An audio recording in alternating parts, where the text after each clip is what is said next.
Am I good enough? Are my words good enough?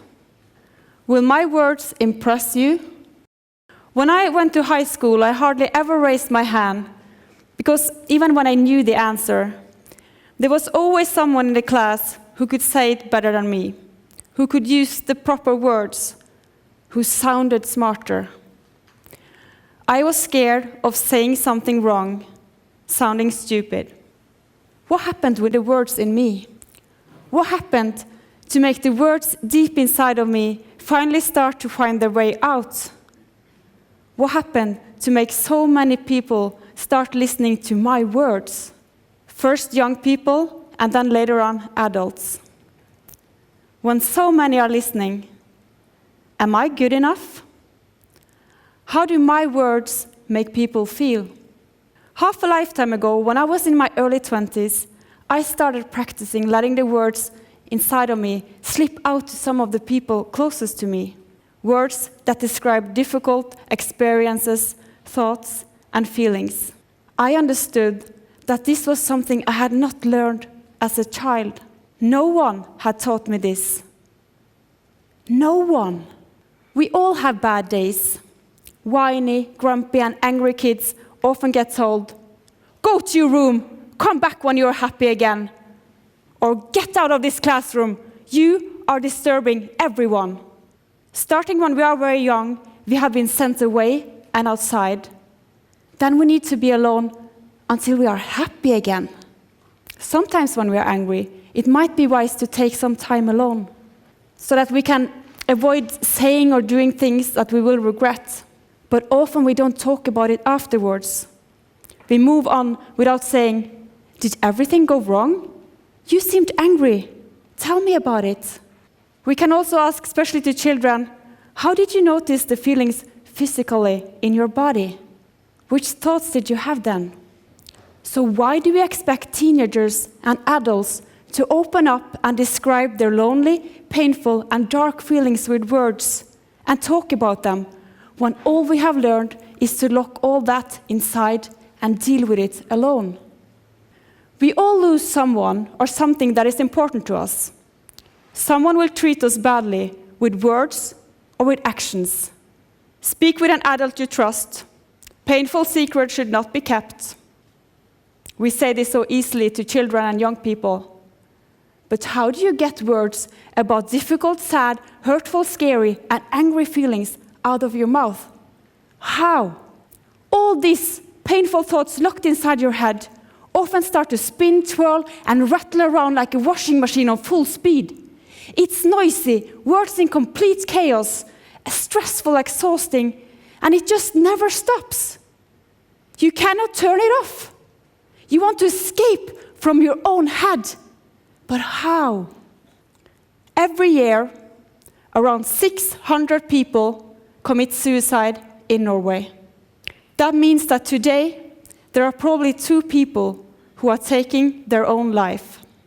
While illness and accident statistics have gotten better in recent years, suicide statistics have worsened, especially among young people. Suicide now claims more lives among young people in Nordic countries than accidents, overdoses, and cancer. Are we as good at preventing suicide as we are preventing accidents and illness? What prevents suicide?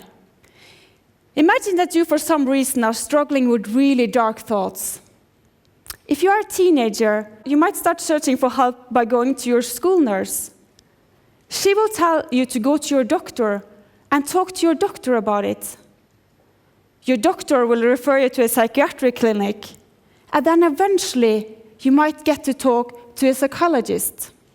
We expect our struggling teenagers to spend their time knocking on doors of dusty offices containing complete strangers, and then talk about their deepest, darkest thoughts and feelings.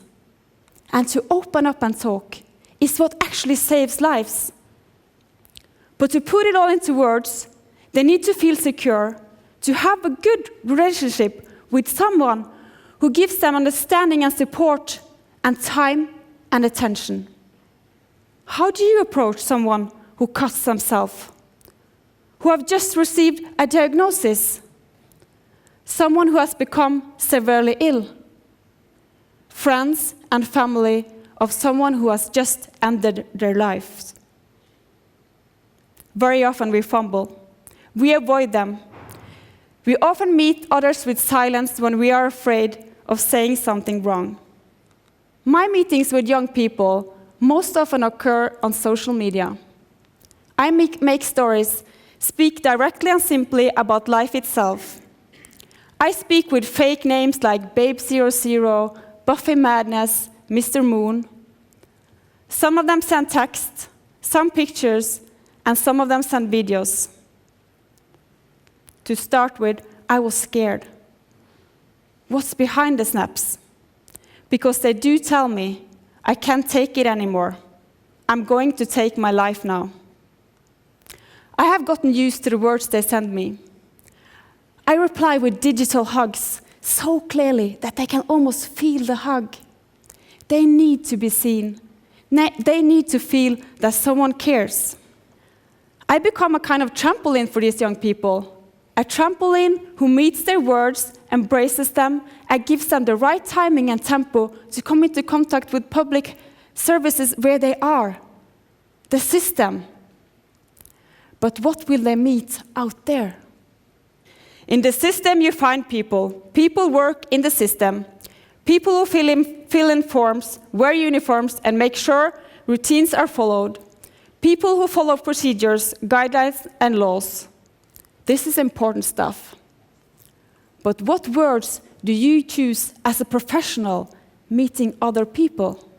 Let me read from a formal letter sent to a young girl. We have determined that you are qualified for treatment. You have previously been examined and treated at a general psychiatric clinic. You have had a difficult family relationship, problems in school, both academically and socially. You are in welfare administration programs 2 days a week. You are not thriving as you don't cope well with responsibility. You have bad finances. You have almost no network and no friends. You are scared of responsibility, scared when you have to perform. Normal sleep and eating patterns. No drug problems. What happens when someone who cut themselves comes to the emergency room? I guess you like pain. We can't use resources when you bring this upon yourself. I guess you don't need painkillers. These are words that have met a young girl who had repeatedly had to have her cut stitched at the emergency room. Only once did she meet a nurse who held her hand and said, "You can get through this. I know you can." I think we all have responsibility in the way we meet people. I hear about professional helpers, my colleagues, who lift people up, keep hope, and spread light. But then I hear about those who beat people down with words, like baseball bats whacking kneecaps. Papers, forms, and procedures. Dusty offices, strangers, no relationships, formal words, seriousness, silence, diagnosis, numbers. We forget to look people in the eyes and look for the light deep inside. Hello, wonderful you. How is it to be you right now? We forget to have the heart at the outermost part of our fingertips when we write.